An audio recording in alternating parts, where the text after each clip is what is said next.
Bonsoir mes amis, nous sommes le 14 septembre 2023, au soir nous faisons le tour de l'information, maximum d'informations, on a un minimum de temps, on fait ça le matin et le soir pour être informé un peu de tout ce qui se passe dans l'écosystème. On va parler d'Ambos qui a introduit Hydros, on va parler de SSV Network, on va parler de Lido Finance, Rêverie, Genesis, Coinbase, Bybit, et voilà, et d'autres peut-être. Hein. Non, allez, on va déjà faire le tour avec ça, ce sera déjà pas mal et on se reverra demain matin en plus. Hein. On a un BTC à 26 686, un ETH à 1636. Je vous ai fait une autre vidéo dans la journée pour voir un peu le BTC, comment il se comportait, où il allait aller demain matin ou pas. Hein. Effectivement, évidemment, on n'a pas une science infuse. On a Vitalik Buterin, mes amis, on connaît bien Vitalik Buterin, hein, c'est Ethereum, évidemment, une grosse tête quand même dans l'écosystème, hein, même s'il paraît un peu bizarre, parce que parfois on le voit habillé avec comme un nounours ou un truc un peu bizarre, mais honnêtement, des grosses tronches.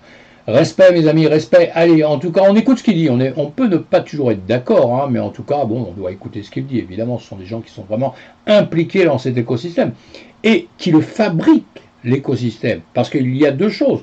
Il y a les gens comme moi qui survolons les choses, qui, disons, faisons des commentaires, disons, ça nous paraît bien, ça nous paraît pas bien, puisque tout ce qui est fabriqué dans la vie, c'est toujours pour des gens. Donc moi, je me mets de ce côté, des gens qui réceptionnent ce qui est fabriqué par les autres, quoi. Et j'ai le droit de dire, ça me plaît pas, ça peut être bien, ça peut pas être bien. C'est comme ça que fonctionne le monde. Et en revanche, on doit quand même donner grand respect à ceux qui sont les fondateurs de tout, qui fabriquent les choses. Parce que la critique est aisée, hein, évidemment, hein, tandis que faire les choses, c'est beaucoup plus compliqué. Allez, j'arrête là un petit peu, c'est ma vidéo, je me permets de dire un peu ce que j'ai envie de dire. Allez, Vitalik questionne la stabilité de la position pro-crypto de Hong Kong. Évidemment, il essaie de faire un petit bilan sur Hong Kong, il connaît bien. Et cofondateur d'Ethereum a exprimé les préoccupations quant à la durabilité de la position favorable de Hong Kong envers la cryptographie. Moi, je pense que ça va durer très longtemps là-bas. Mais attention, là-bas, évidemment, qu'ils surveillent tout. Bien que Hong Kong ait récemment adopté une approbation accueillante entre les entreprises de cryptographie, Buterin suggère que les projets de cryptographie devraient évaluer la stabilité de cette position avant de s'installer dans la région. Oui, il a un petit peu raison, mais bon, écoutez, hein, si on attend trop, on ne fait jamais rien. Il souligne l'importance pour les projets de confiance non seulement dans la position actuelle de Hong Kong, mais aussi dans sa capacité à maintenir ses positions face aux futurs défis réglementaires et politiques. Contrairement à la Chine, Hong Kong a encouragé les entreprises de cryptographie et a renforcé sa position en tant que centre financier mondial avec des positions favorables.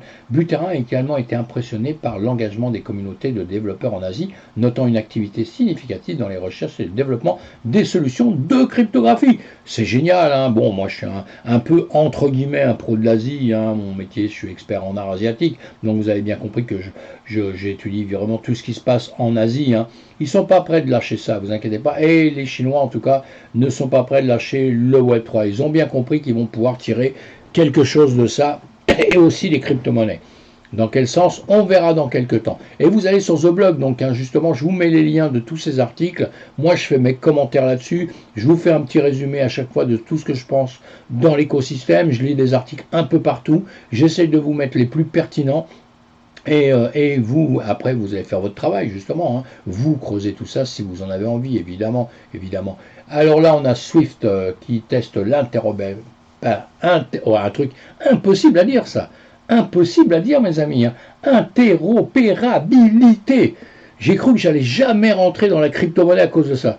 Parce qu'au démarrage, vous savez, on commence à parler de ça et on se dit c'est quoi l'interopérabilité. Après, quand on apprend ça, on se dit mais on n'arrive pas à le prononcer. Donc c'est un gros problème. Hein. Allez, je déconne, je parle pour moi, hein, parce que j'ai des problèmes d'élocution parfois quand j'étais petit. J'avais des gros problèmes. Maintenant, ça s'est réglé avec le temps. Et je vais même me faire le challenge de vous d'éviter une tonne de paroles à la suite. Allez, Swift. Le réseau mondial de messagerie financière a annoncé que 3 banques centrales, dont l'autorité monétaire de Hong Kong et la Banque centrale de Kazakhstan, teste actuellement sa solution d'interopérabilité pour les monnaies numériques de banque centrale. J'ai réussi à le dire, mes amis, c'est un truc de fou. Cette initiative vise à faciliter les paiements transfrontaliers utilisant les CBDC. Swift a commencé à tester ses infrastructures en mars avec la participation de 18 institutions financières mondiales. Après avoir traité avec succès 4736 transactions hors de la première phase, Swift lance une deuxième phase d'expérimentation avec plus de 30 institutions pour explorer divers cas d'utilisation des CBDC. Alors que SWIFT cherche à conserver sa position dominante dans le monde des paiements, évidemment, la Banque des règlements internationaux développe un système concurrent, le grand livre unifié, qui pourrait transformer la manière dont les transactions sont effectuées. À suivre, mes amis, c'est très très intéressant et on va suivre tout ça de près, évidemment. On a autre chose que nous dit The Block, l'achat de crypto au Brésil devient plus facile grâce à l'intégration du paiement Pix. Voilà, résumé, la société de paiement cryptographique Ramps s'est associée à Pix, la populaire plateforme de paiement numérique au Brésil.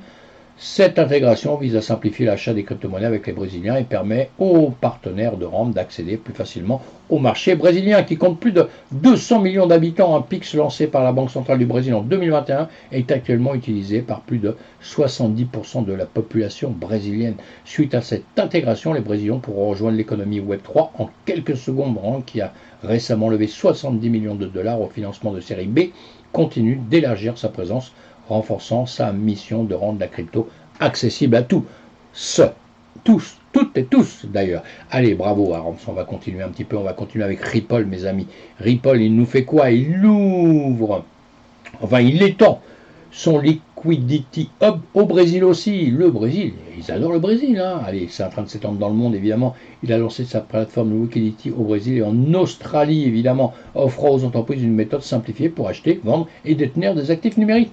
Cette expansion s'appuie sur les relations existantes de Ripple dans ces régions et vise à répondre aux besoins des entreprises innovantes qui cherchent à utiliser les cryptos pour les paiements et la liquidité. La liquidité Hub permet aux accès à plusieurs sources de liquidité et ses fonctionnements de trading avancés via API unique. Avant cette expansion, le service était déjà opérationnel dans 35 États américains. Ça avance. Notre monde est en train notre univers, tout au moins, pas notre monde, notre univers de la crypto est en train de grossir. Et là, on a Ambos qui lance Hydro pour stimuler l'adoption de Lightning Network, du Bitcoin au Brésil et en Australie. Le résumé un petit peu que je vous fais là-dessus, c'est Ambos, un fournisseur d'analyse de données pour le Lightning Network, a introduit Hydro, une solution d'approvisionnement en liquidité par abonnement pour la couche 2 de Bitcoin. Ça nous intéresse, ça, nous qui adorons le Bitcoin. Hydro vise à simplifier pour les entreprises la réception de paiement via Lightning Network en éliminant la nécessité de gérer des canaux ou de recouvrir à des intermédiaires centralisés. La solution permet aux utilisateurs d'obtenir automatiquement des liquidités pour leur nœud Lightning à partir de sources décentralisées. Hydro est propulsé par Mania, le marché d'Ambos pour la canaux Lightning, permettant aux vendeurs de fournir des liquidités et d'ouvrir des canaux Lightning sans le risque associé aux plateformes centralisées. Cette initiative vise à surmonter les défis de la gestion de liquidités sur le Lightning Network, favorisant ainsi une adoption plus large. Vous avez bien compris que dans tous les articles, ce qu'on cherche quoi actuellement, c'est d'avoir une adoption beaucoup plus large dans l'écosystème. Un écosystème qui au démarrage est quand même très compliqué. On avait l'impression au début avec la plateforme Bitcoin, avec le Bitcoin, on avait l'impression qu'il fallait être technicien, qu'il fallait avoir fait maths sup et plus et plus et plus pour pouvoir comprendre comment on allait acheter et vendre du Bitcoin et des crypto-monnaies. Maintenant, on a bien compris que tout allait se simplifier grâce aux développeurs, grâce à des gens comme Vitaly Buterin, etc., qui simplifient les choses au maximum. C'est la seule manière dont on pourra entrer chez nous un maximum de personnes. Et là, The Blog nous parle de SSV Network. Et SSV Network, il lance un réseau principal pour le jalonnement décentralisé avec des partenaires majeurs. Il a dévoilé son réseau principal partenaire, marquant l'introduction de la première application à grande échelle de la technologie de validation distribuée par le jalonnement décentralisé.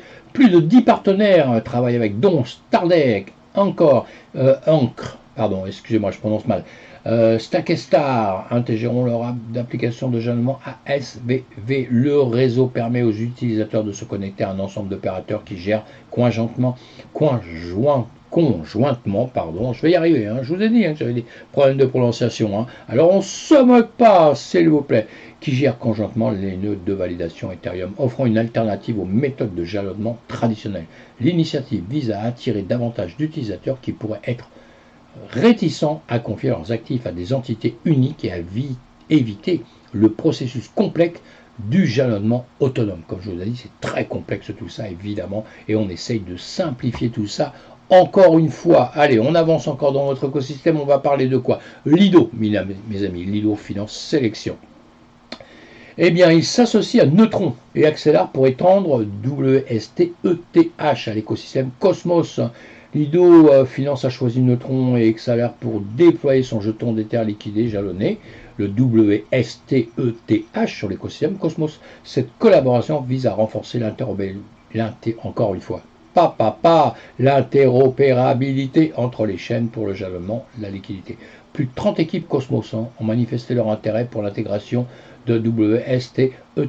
Neutron et Accélère ont également promis 1% de l'approvisionnement de leur réseau en incitation pour soutenir la liquidité dans les applications DeFi de Cosmos. Lido, leader du marché de jalonnement liquide sur Ethereum, détient actuellement 70% du marché, avec 14 milliards de dollars en valeur totale bloquée.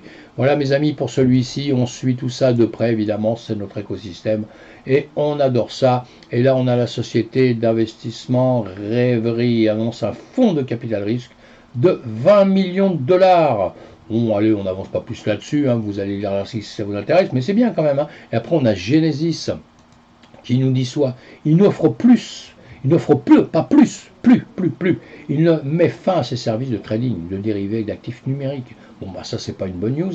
Une société financière spécialisée dans l'actif numérique a annoncé l'arrêt de ses activités de trading de dérivés d'actions numériques via GC International. Dans un email adressé à ses clients, Genesis a précisé qu'elle ne proposerait plus de service commercial via aucune de ses unités d'affaires. Cette décision a été prise volontairement pour des raisons commerciales, on aura bien compris. Toutes les positions ouvertes sur des produits dérivés GGCI seront honorées jusqu'à leur expiration.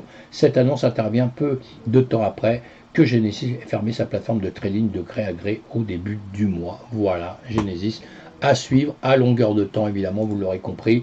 Et là, on va parler de notre ami Coinbase. Où il en est? Procès.